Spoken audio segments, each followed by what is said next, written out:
When I was thinking about recording this piece, Anthem, there were two approaches that I could have used. The first one would have been to play the melody and the end section as written out in Ralph Towner's book, note for note, and then make my own transcription of his introduction and the middle section, which he improvised, make a transcription of that, and then reproduce that, copy it. And the other approach that I could have used would have been to play the composed part of the piece that Ralph Towner plays from his book. But when it came to in the introduction and also to the middle section that Ralph Towner improvised, would have been to have improvised that myself. And it might be worth thinking about what the relative advantages of both of those approaches are. So we'll start with actually just copying or reproducing what Ralph Towner actually did himself on his album. So this is a good approach. I mean, after all, this is what classical musicians do, and tribute acts. They take a piece of music and they play it the same way every single time, reproducing the way it was originally conceived, But it's worth noting that Ralph Towner himself, when he performs this piece, improvises. In other words, he doesn't play his own solo again and again and again, but chooses to improvise variations or a different solo each time he sits down to play. And this, for me, is a very, very attractive way to make music. So it's worth thinking what the advantages of doing that might be. The advantage of playing the solo the same way each time are obvious. Ralph Towner's solo is quite lovely. So in a sense, by reproducing that, you're going to do it fairly consistently, and you know that it's always going to be a good solo. That's not the case with an improvised solo. Sometimes it can go badly wrong. Sometimes you can play and the inspiration isn't there, or something puts you off when you're playing. But the advantages are that, firstly, that even if I tried to play Ralph Towner's solo absolutely note for note, I might well be able to carry that off with an accurate transcription. But it would never quite sound as good as what Ralph Towner does. There's something about the magic of the spontaneity of the moment that makes that solo very, very unique. And it's not really possible to recreate that by copying it. You see this time and time again. For example, tribute bands, you might guess, I don't know, an Eddie Van Halen tribute band, and somebody might well have learnt the Eruption solo note for note. And that's very commendable. I'm not knocking it for a moment. It takes a great deal of skill to be able to do that. But if you listen to the original and the copy side by side, somehow the original always sounds better. And it's because of the spontaneity of that solo as it would have been originally played. So that's the first thing. The second thing is that I often find myself, when I'm improvising, coming up with ideas that I would never have been able to come up with if I decided to sit down and compose my own solo. That sometimes I'll find myself going down pathways because of unexpected decisions, or sometimes even mistakes, which I then have to integrate into the solo as a whole, will force me to think in new ways, and force me to think in ways that I wouldn't have otherwise thought about unless I'd been improvising. And the last thing is that quite often when I play, if I listen back to my own performances, I actually find myself rather strangely being slightly intimidated by what I've done, in that sometimes I seem to almost supersede my own technical limitations and play something that I would not normally be able to play, but somehow in the moment I carry off. And then if you were to ask me to play that passage again, I might have a great deal of difficulty, or indeed might not be able to play it at all. So improvisation brings into a performance of a piece these very, very unique, interesting characteristics that wouldn't otherwise be there. Now, an improvisation isn't just an unstructured thing. It's a very structured thing in a way. And so I might talk a little bit about how I go about preparing to improvise on a piece like Anthem. What I'm going to say now, because of the limitations of YouTube and so on, is quite compressed. I actually expand a lot on what I'm saying in my book. So you can find the link for this in the description below. And you might be, if you want more detailed explanation of some of these things, you do well to investigate that. So the first thing that I might talk about is form. So this piece follows a very specific form. There's an A section, which is a complete section of melody, which is then more or less repeated a second time. So A, and then we've got a B section, and then that form is repeated. Ralph Towner, when he repeats that form on his recording, he repeats it once, then he repeats it a second time, and then he begins to repeat it a third time, but then on the B section, uses the B section as from the original melody of the piece to finish with. I follow a similar scheme on my version this time. I think I just repeat the A section, the whole form, just once in my improvisation. I don't go back and do it a second time. So the materials that I use when I'm preparing to improvise, the first thing is I use this idea of the cage system quite a lot. So this piece is actually in the key of B minor. So I think about this in three principal positions based on three simple B minor chords.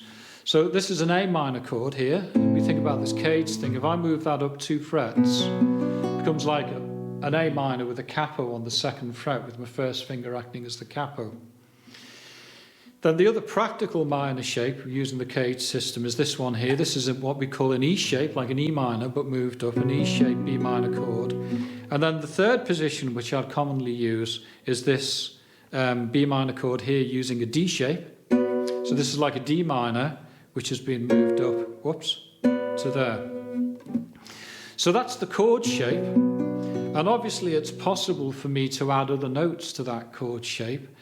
So for instance, I could play a B minor 7th here. Or perhaps here I could add the 9th. And so on. But contained within those shapes, of course, we've got the scale, we've got the arpeggio, we've got the pentatonic scale. And also contained within the larger fingering, we've got all of the other chords of the key as well. So there's the scale. And in this position.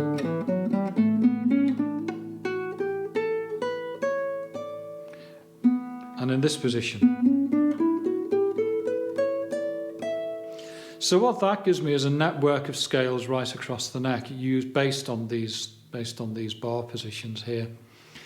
Of course, contained within each of these, we've got the arpeggio. This is I'm adding the 7th now, so that's the B minor chord. So the 7th is the A. You can reach as far as that without shifting. And here, and then here. Okay. Pentatonic the same.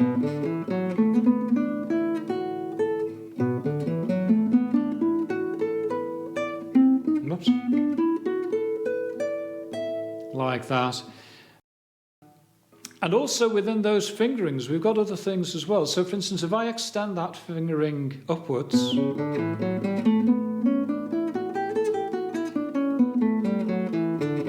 and then downwards, incorporating the A, the G, F sharp and E there. We can see that I've got the arpeggios for all the other chords in the piece. So for instance, here's a C-shaped D chord and a C-shaped D arpeggio. I could put the 7th in that. The major 7th. Here's G. Here's F sharp minor 7. And A, using a G shape. Or with a flat 7 in there. So the same's true here, with a little bit of investigation. So we've got an E shape, B minor, for example. Here's the G chord now, it's a C shape. Okay, here's the D chord, it's a G shape. And so on like that, F sharp minor. So we've got these in all these 3 different positions, right? On top of that, within those shapes, it's also useful to be able to think about intervals. So if we just demonstrate this one down here. So we've got thirds.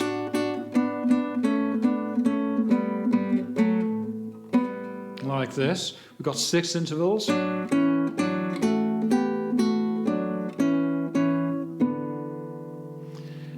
We've got tenths. So on. And we've got fourths. Got fourths and thirds.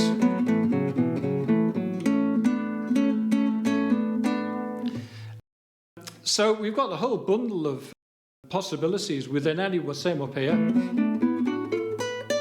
You know, we've got a whole bundle of possibilities within all of those, within each of those shapes.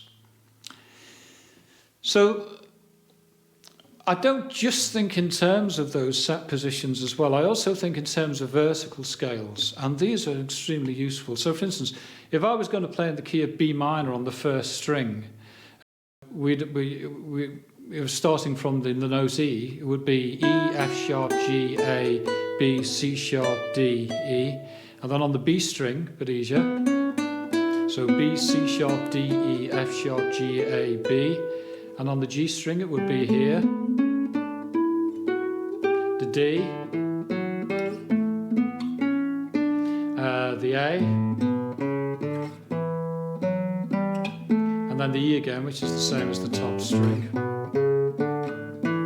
It's nice, though, when you start combining those scales into intervals, the vertical scales into intervals. So, for instance, if I started here, third intervals here, like this. We've got 6th intervals.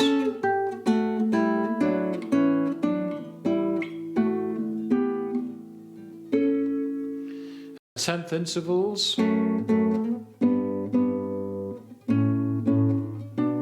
And so on.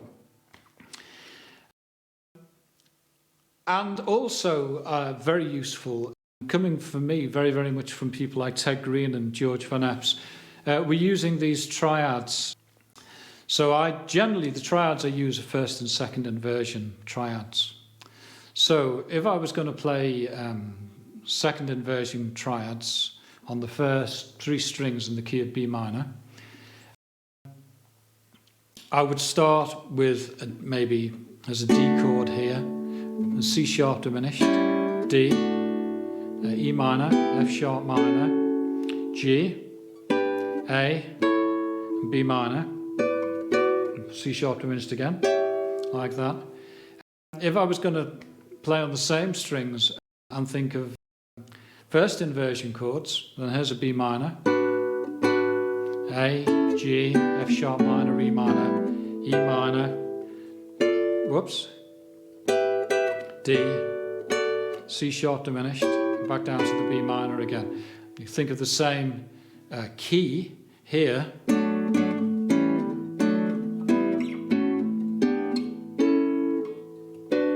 And some first inversion chords, and so on all over the neck.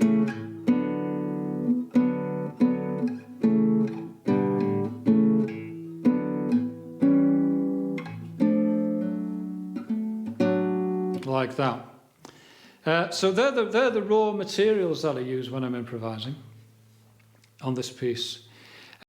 But then comes the question of how do we put this together? Well, the first thing I'd like to say is that you can quite clearly see Ralph Towner using these same ideas himself. So just one example of that is towards the end of his solo, Ralph Towner plays something like this, I think. Do that again.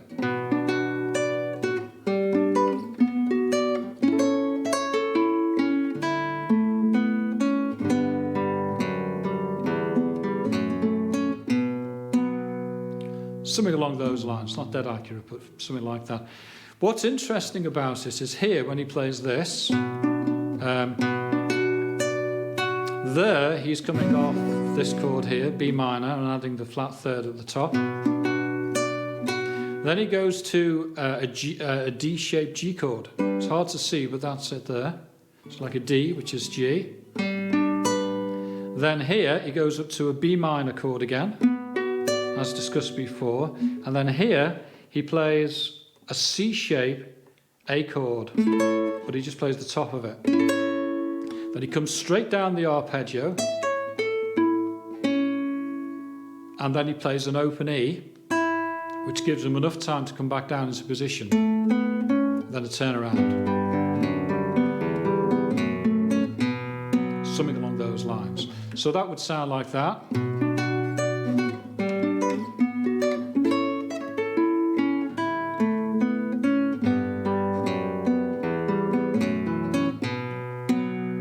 So there you can quite clearly see how that has been put together when Ralph Towner was improvising.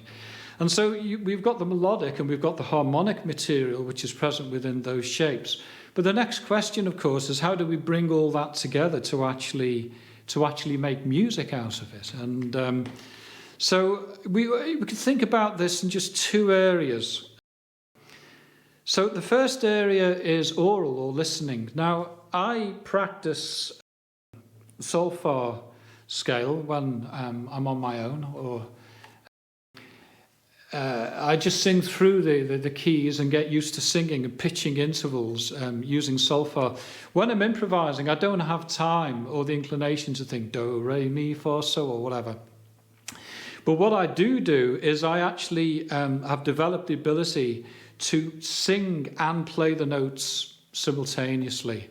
So if I'm down here, for example, if I were going to play from this B minor chord there, what I could do is I was going to play, let's say, a B minor 7 arpeggio. I would just do this. Do, da, do, da, do, da, do.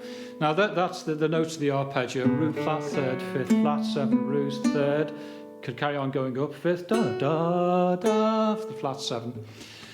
But what I can do, because I've internalized the sound of the chord and the scale as well, and the pentatonic scale, when I'm playing, I have this link between the physical act of playing and the pitch, the note in my mind, and its relationship to the key. Da da bum. So I can improvise through singing. Da da ba da da da da da da da da da do da da da do da do da, and so on like that. So this means that as I'm conceiving melodies in my imagination, in my musical imagination, I can also execute melodically and to an extent harmonically those ideas in my fingers I'm actually playing. This is true up here and up here as well. So that's talking about pitch. I'd also recommend that you check out Gary Peacock's wonderful video. It's actually on YouTube, so I'll put the link in the description below, where he talks about that in a lot more detail, and I'd really recommend you watch it because it's absolutely wonderful advice, as you'd expect from somebody like Gary Peacock. So that's the melodic and the harmonic element within the piece, as I'm thinking. The last part of the puzzle is rhythmic. So the way that I think rhythmically, or the way that I was thinking rhythmically when I was recording this, was taking a simple rhythmic motif and then expanding upon it. And again, I go into this in quite a lot of detail in my book. So if you want to check that out, please do. But what we'll do today, we'll just try and relate that to this particular piece.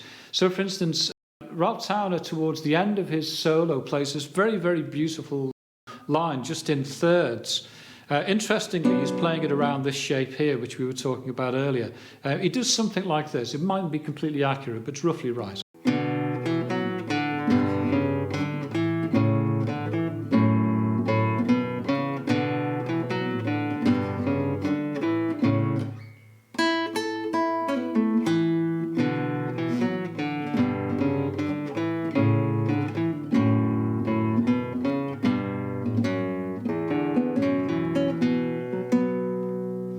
So that's roughly what he plays. If we take the first motive from that first phrase, like that, what we've got is we're in cut common time or 2/2 time. We've got a dotted crotchet followed by 2 crotchets.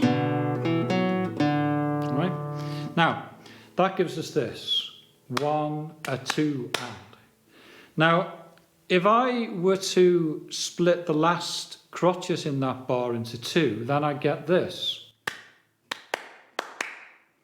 I could take the quaver, the first quaver in the bar, and split that into 2 semiquavers, then I get this.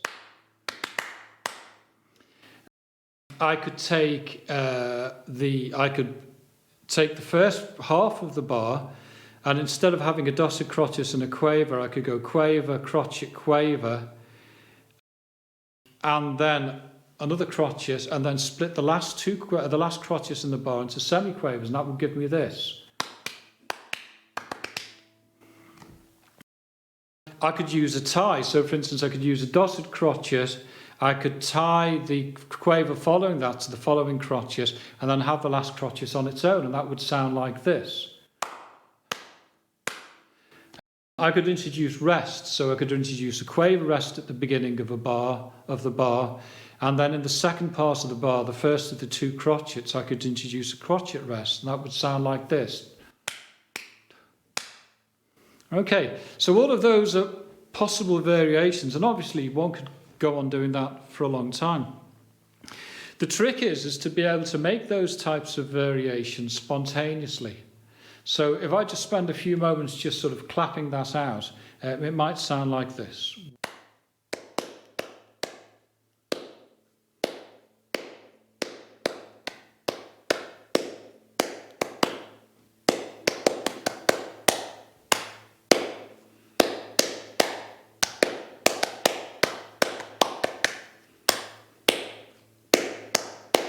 So all of those are just variations on the basic structure contained within that initial motive. Now, if I combine that rhythmical idea with the tonal idea that I was talking about before, where we're pitching notes, then I might get something like this. If I take that initial phrase,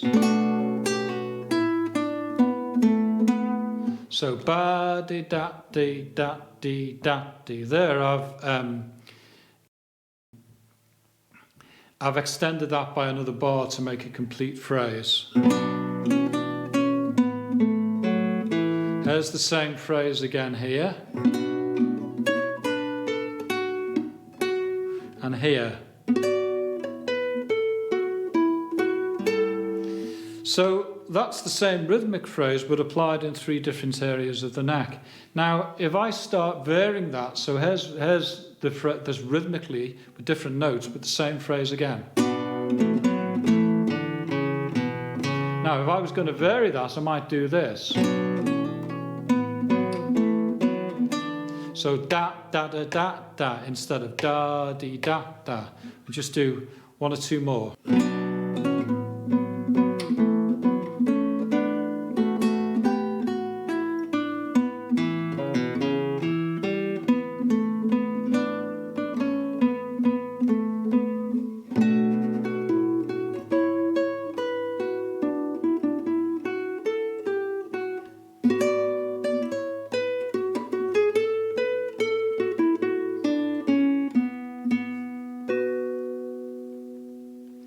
So that's just taking one simple rhythmic idea, and then by dividing up the notes, creating syncopation or creating rests, expanding that rhythmic idea, and then putting it in the context of the tonal possibilities contained within each of those shapes. So once you can do that, then it's a matter of being able to do that with all the other chords. So then we get this, for instance, in the first section, the A section, we get B minor, G, B minor, A, F sharp minor, A, back to the B minor again. So when I'm having to put chords together in sequences like that, this is where it starts to get complex. The first thing is that there's a kind of what in Renaissance times would have been known as a ground bass, where we get this repeated pattern.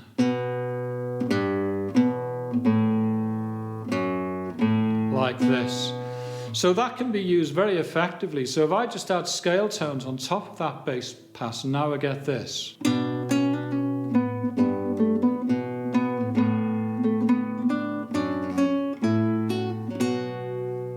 Okay? So that's just a simple melodic idea placed against the bass notes. I could also use chordal shapes.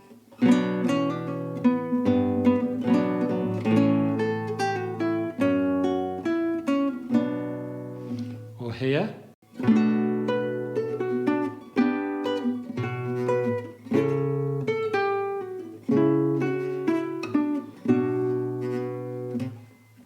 There, I'm using the chord shapes and deriving melodies rhythmically from the chord tones and adding scale tones from either the major pentatonic or the major scale as I'm doing that. And what I'm starting to produce, of course, is an improvised reworking of the motives which are found within the original melody. So the last thing I might mention is this idea of perhaps abandoning the strict chordal structure that are contained within those groups of notes and just being a little bit more melodically free using vertical scales and maybe connecting them to chords across the neck. So what I'm doing is that I'm forgetting the strict B minor, G, B minor, A, F sharp minor, and I'm just playing much more freely and melodically as the ideas occur to me.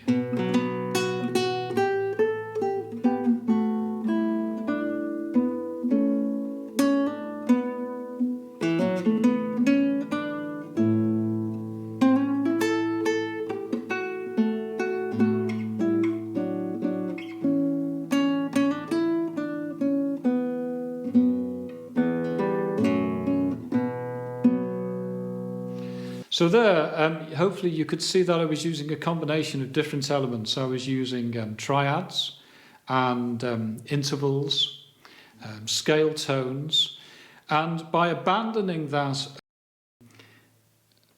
more strict sequence of chords, it sort of opened the door a little bit for me to start exploring other areas. Maybe getting a little bit more adventurous harmonically and melodically and rhythmically as well. It's a little bit outside the scope of this video for me to go into that too much, but this is a very, very interesting area of improvisation. So perhaps I'll leave it there and maybe expand upon that at some later date.